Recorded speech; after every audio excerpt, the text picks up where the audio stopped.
Good afternoon, everybody. I thank Dr. Pelajani and Dr. Sharma for inviting me. And I'll be talking in favor of the use of beta blockers in stable ischemic heart disease. Now let us see the spectrum of stable ischemic heart disease. It consists of stable heart failure with reduced ejection fraction, stable post-myocardial infarction with reduced ejection fraction, stable myocardial infarction with preserved ejection fraction, stable angina, asymptomatic coronary artery disease, which includes patients who have been revascularized, and heart failure with preserved ejection fraction.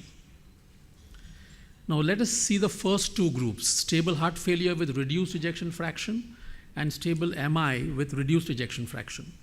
In these two groups of patients, there is no debate. The guidelines have categorically given a class 1 indication to both of them, which is based on a lot of randomized controlled trials. So beta blocker therapy should be used in all such patients unless contraindicated. And these guidelines have remained in 2014 update from the ACC. Now what about stable MI with normal or preserved ejection fraction? Now there are some studies which have addressed this issue. Firstly, the FAST MI trial, which was a French registry of STEMI and non-STEMI patients from 2005 to 2010, and which in the patients, STEMI patients with ejection fraction more than 40% and without heart failure, after 1 year, the survival was 95% for people who were on beta blockers and 87% on people who were not on beta blockers. But at 5 years, the situation was reversed. However, both the results were not statistically significant. So there is a suggestion that in post-MI patients with near normal ejection fraction, early beta blocker treatment might be beneficial.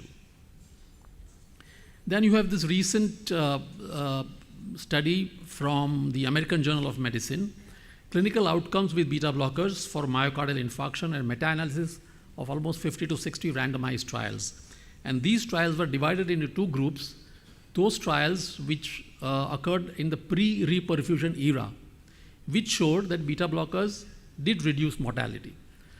However, the randomized control trials in the reperfusion era did not show any mortality benefit, but reduced recurrent myocardial infarction and angina rates over a short term at the expense of an increase in heart failure and cardiogenic shock. However, the results of this meta-analysis was heavily driven by the COMET trial and other trials which used intravenous beta blockers, and hence there could be a high rate of cardiogenic shock in these people. Then there was lack of patient-level data analysis, which reduced the generalizability of these findings. There was significant clinical heterogeneity in the trials, many different beta blockers were given, etc. And registry data have shown significant differences in outcomes according to timing and route of beta blocker administration. So these studies cannot be totally relied on to make a recommendation against beta blockers in stable, post-MI stable patients.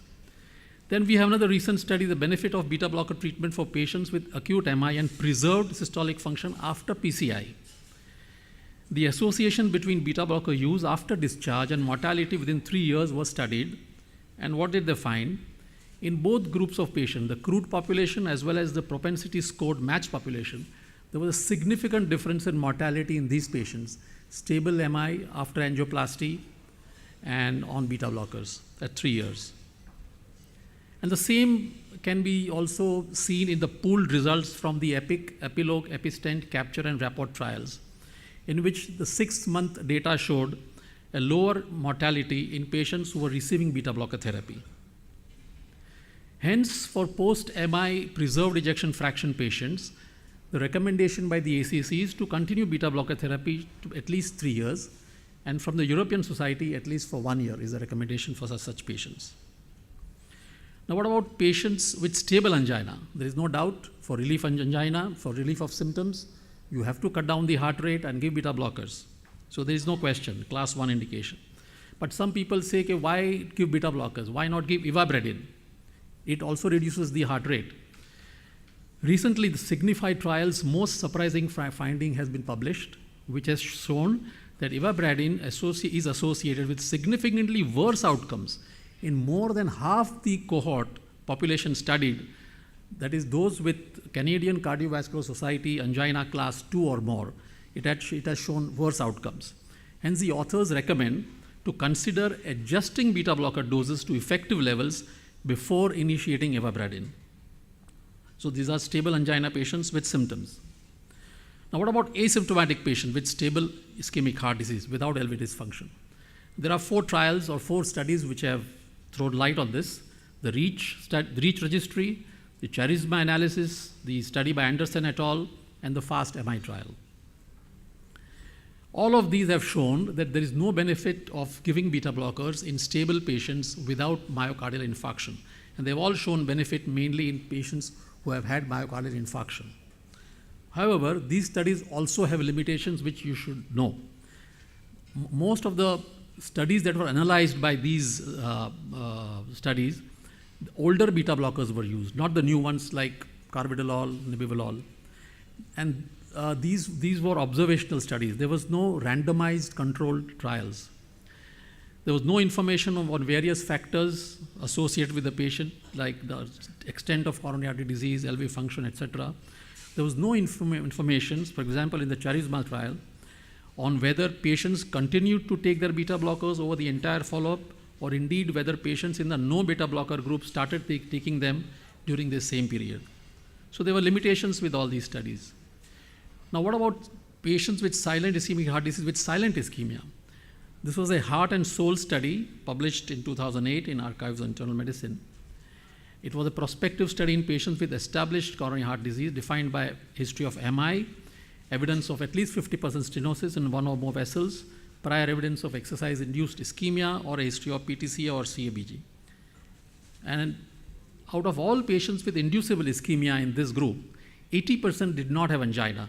And the presence of inducible ischemia without angina was associated with a more than 2-fold increased rate of recurrent coronary heart events, disease events. Hence, would you not like to give beta blockers for silent ischemia? What about silent IHD with CTOs? This is a study, this is a data from 295 CTOs using the collateral flow index, which is the most correct parameter to study collateral flow. And they studied this collateral flow in these CTO population. And what did they find? Amongst many clinical parameters associated with increased collateral flow index, the presence of beta blocker therapy was significantly connected with increased collateral flow.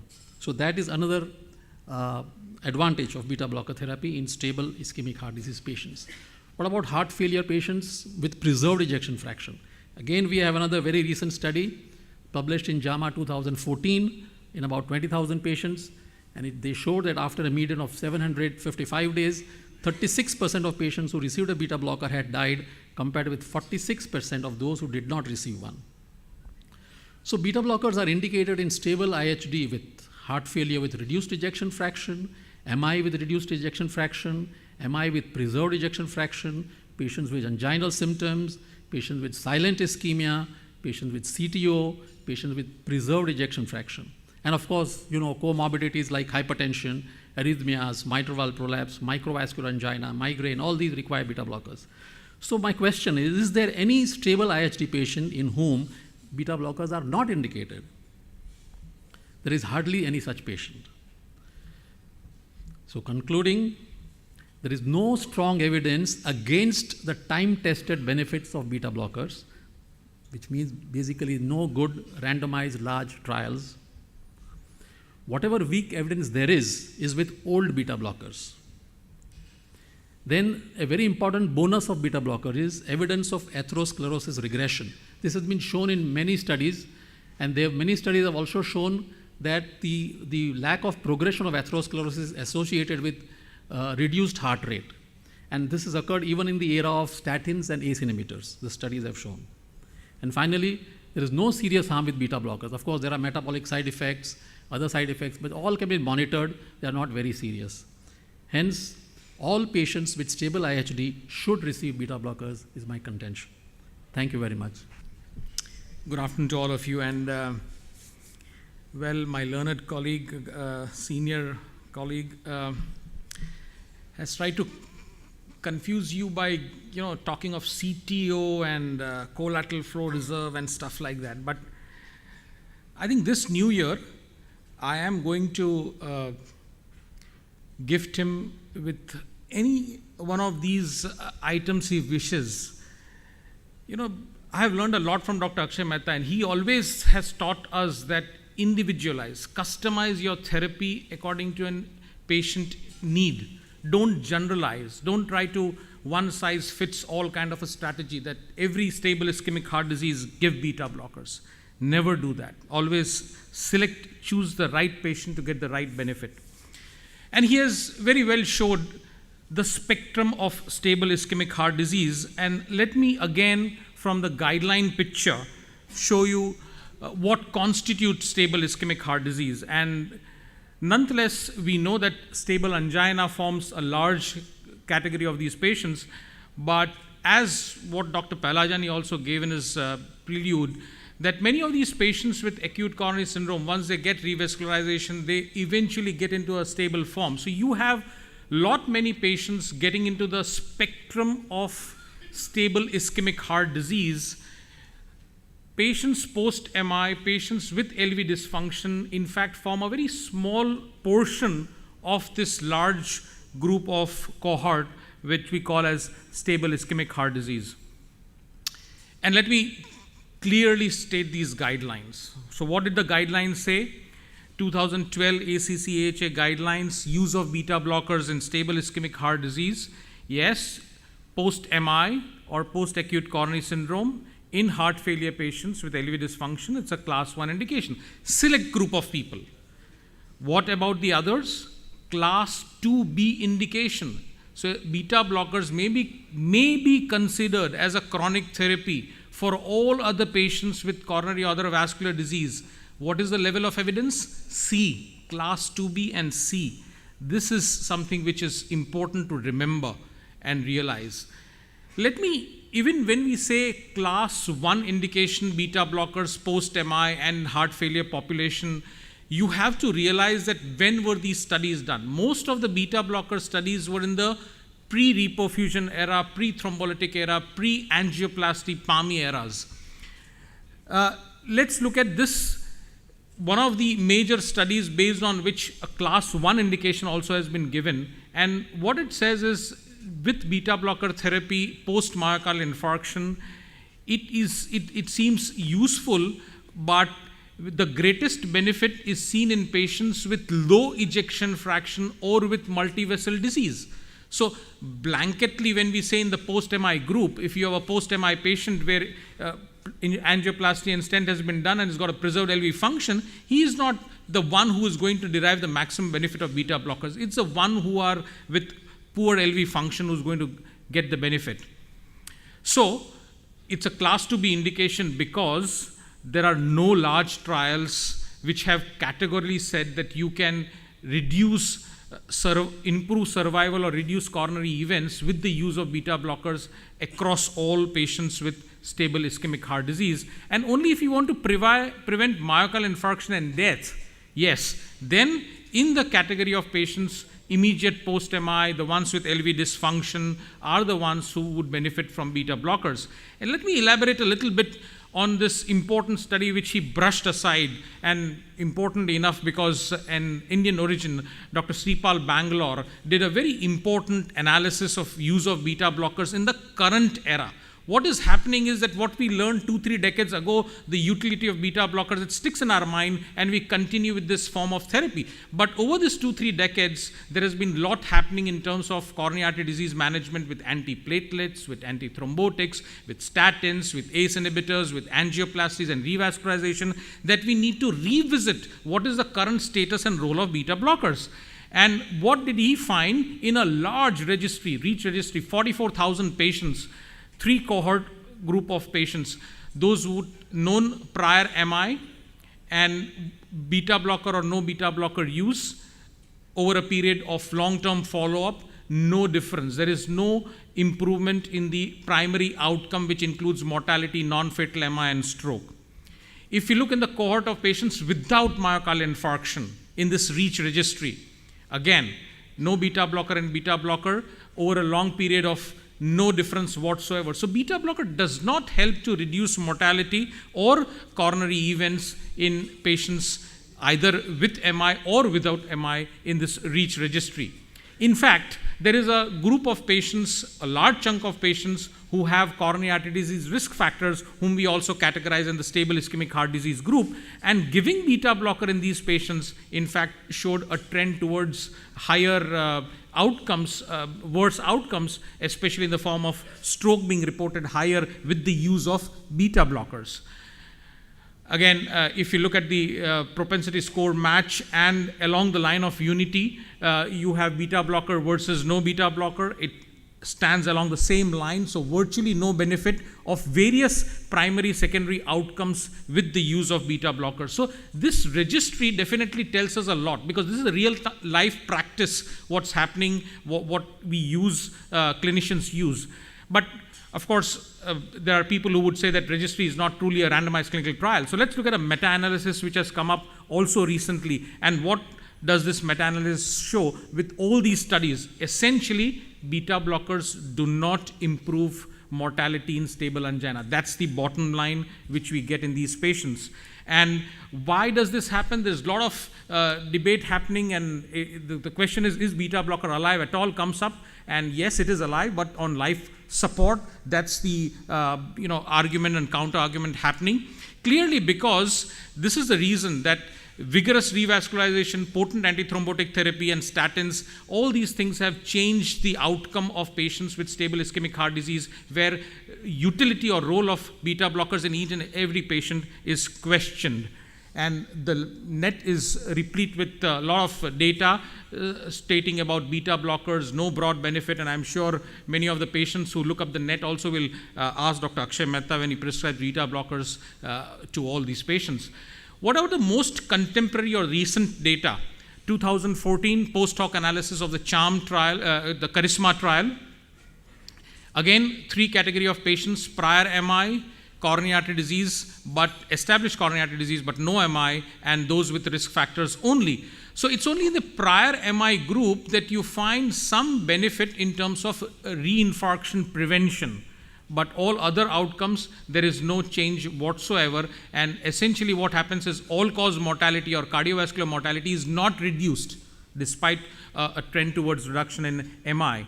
But when there is no MI whatsoever, it stands again along unity, where all the primary outcomes, no difference between beta blocker and no beta blocker group. And if you take only the risk factor group, there is a higher incidence of MI and stroke. Stroke predominantly because probably the central aortic pressures don't come down significantly with the use of beta blockers.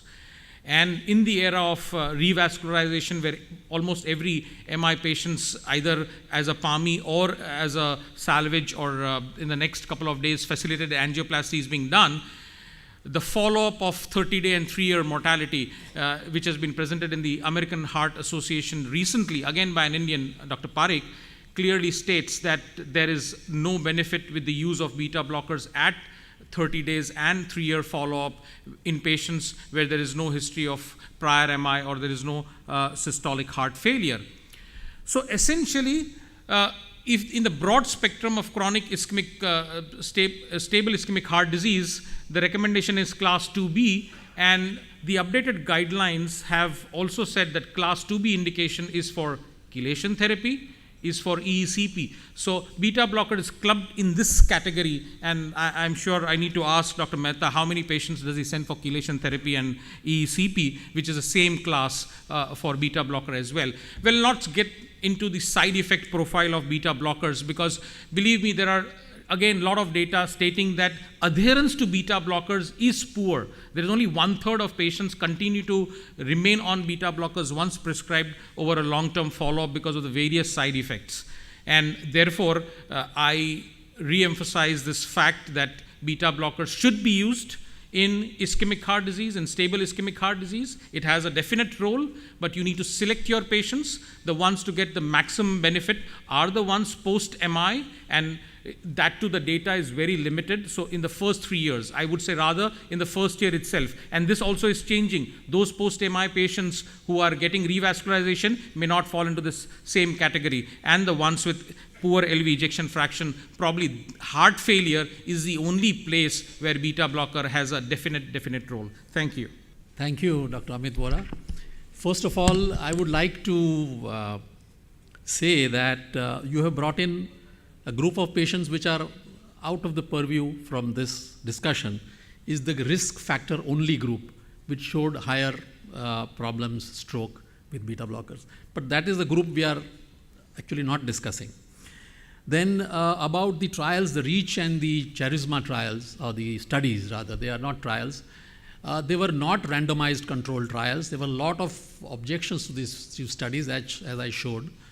And some of them older beta blockers were used. Propensity score matched analysis was done. That means observation is done and retrospectively you match populations to see the comparison. So I don't think they are very scientific, sort of basis for substantiating the claim.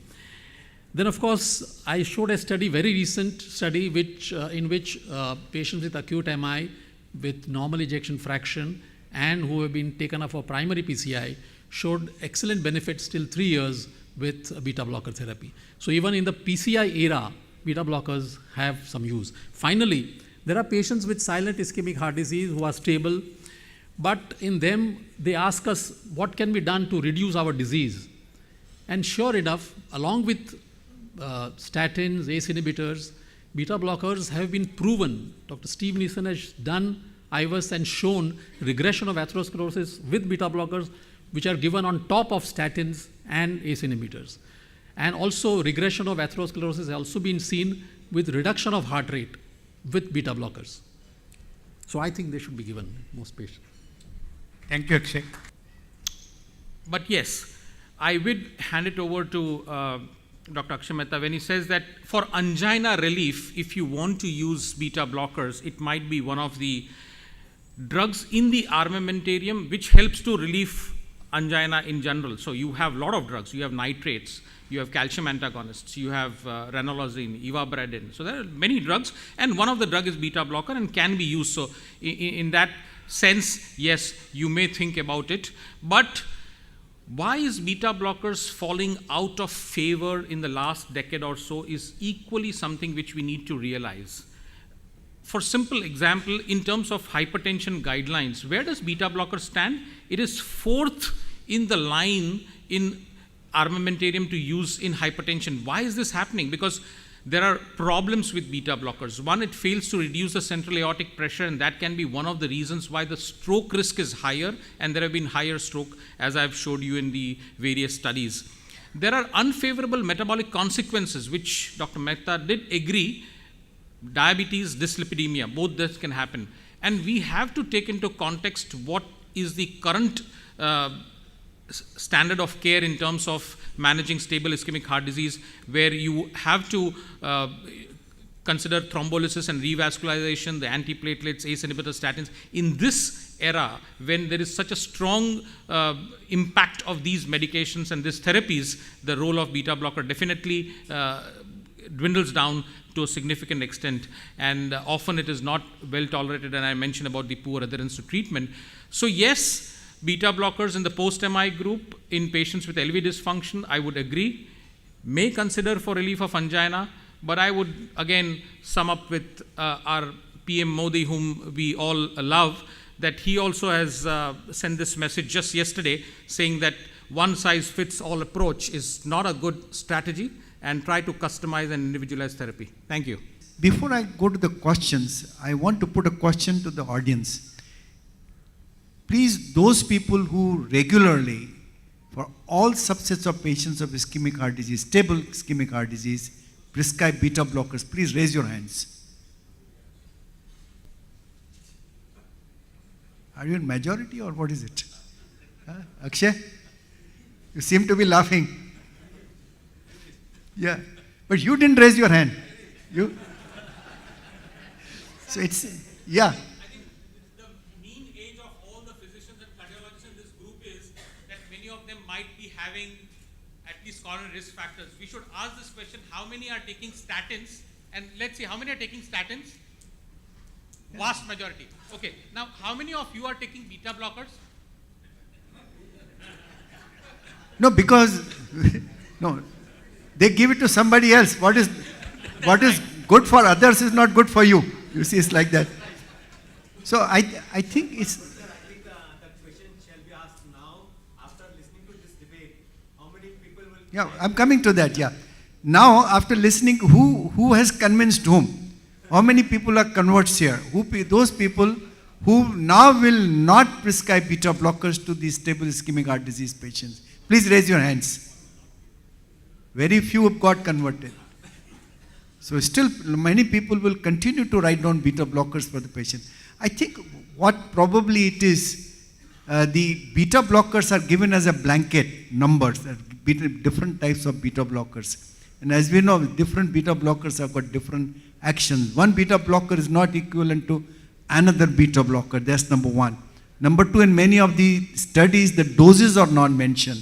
So I think that is another handicap. And third thing, I think if you look at all the data, is mainly from the large registries. It is not from the randomized controlled trials. So I think that's where the confusion still exists. We still don't know whether those people who raise their hands, they are right, or those people who did not raise their hands, they are right. Now may I invite some comments from all of you? Yeah. Actually, Gupta ji, I was wondering, you had not asked questions so far. Sir, you have given me opportunity. I am thankful to you. See, by the way, let me introduce Dr. Gupta ji. He is the one who listens to everybody and will ultimately ask a very pertinent question. sir, all these studies are based on European or American based. And in India, where thousands or lakhs of patients of ischemic heart disease cannot undergo intervention due to any reason. And beta blockers, by whatever Dr. Akshay Mehta said, they are preserving their cardiac symptoms. They are who cannot undergo intervention. Their lifespan is prolonged. And what Amit Vora said, that only 1/3 patients continue beta blocker, they stop. We see in our day-to-day practice patients taking beta blocker and amlodipine combination for 15 years, 20 years, and having no angina, passing normal active life. But that he has already agreed that patients who have got angina, for control of angina, Amit Vora has agreed that it should be given. Right, Amit? But Yeah. how only 1/3 patients adhere to beta blocker? Maybe Europeans or Americans. Well, but in that India, number I don't know whether- India, they take for 15 years, 20 years regularly. Any other question? Yeah.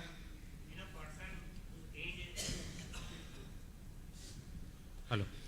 In a person who is having left ventricular ejection fraction hardly around 10% with a dilated left ventricle, how you will like to treat him? With beta blocker or no beta blocker? Well, I think, Amit, you would like to answer this question, or Akshay, you would like to answer this question? No, because he wants to give beta blockers, so I think you please answer the question. After hemodynamic stability of the patient that you achieve with diuretics, ACE inhibitors, I'm sure you should start patient on beta blockers, especially the new beta blockers, carvedilol, in a very small dose and titrate upwards.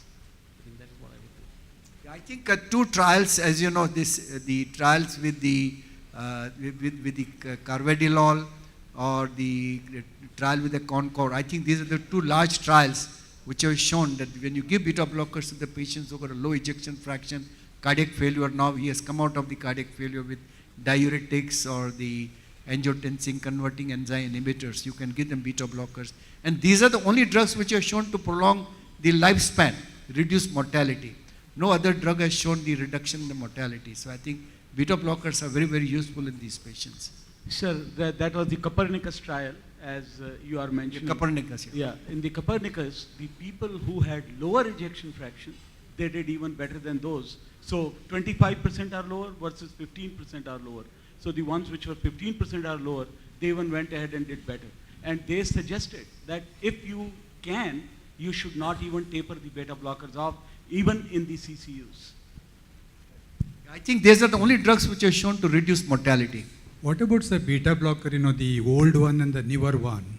Like Dr. Amit has showed all the negative side of... we will have to end this session because... Negative side of beta blocker, like central aortic pressure, some metabolic side effects. The newer beta blocker and vis-a-vis the old one, Anything to... Amit, that? if you can answer quickly and then we will... Yeah, I think this is very important. But so what we have realized is that carvedilol type of a drug should be more frequently used in patients with LV dysfunction, and sustained release metoprolol is equally effective. So this is the limitation of all these trials that have been done, that you don't have not selected probably the newer beta blockers in its entire spectrum. Sir, just one brief question to Dr. S.C. Gupta, who always asks questions. How many patients of your who are on beta blockers have you asked this question, that do you have sexual impotency? Do you ask this ever question? Definitely I ask them. And what is the answer you get? With the dose of what we are using in our day-to-day practice, 25 or 50 milligram, it does not cause that much sexual impotency. What is described by the American who give 100 milligram, 200 milligram. With 25 or 50 milligram of metoprolol or carvedilol in a low dosage, there is no sexual dysfunction in majority of patients. I was not going there. I was going to talk about something else. When we were discussing about the older and the newer beta blockers, if you really look at all these meta-analytic studies, and if you really look at the beta blockers which have been used, the ones that have done better are, although they are again older studies in the earlier era and all those things, the ones which have done better are those which are both beta 1, beta 2. They are non-selective agents, timolol, propranolol, and similarly carvedilol. The effect of carvedilol is essentially the same as propranolol and timolol. So basically saying that the beta blockers have really changed it, it probably has not, specifically when you go towards the reduced ejection fraction. Okay. Thank you. I think that thank both the speakers and all of you for this interaction.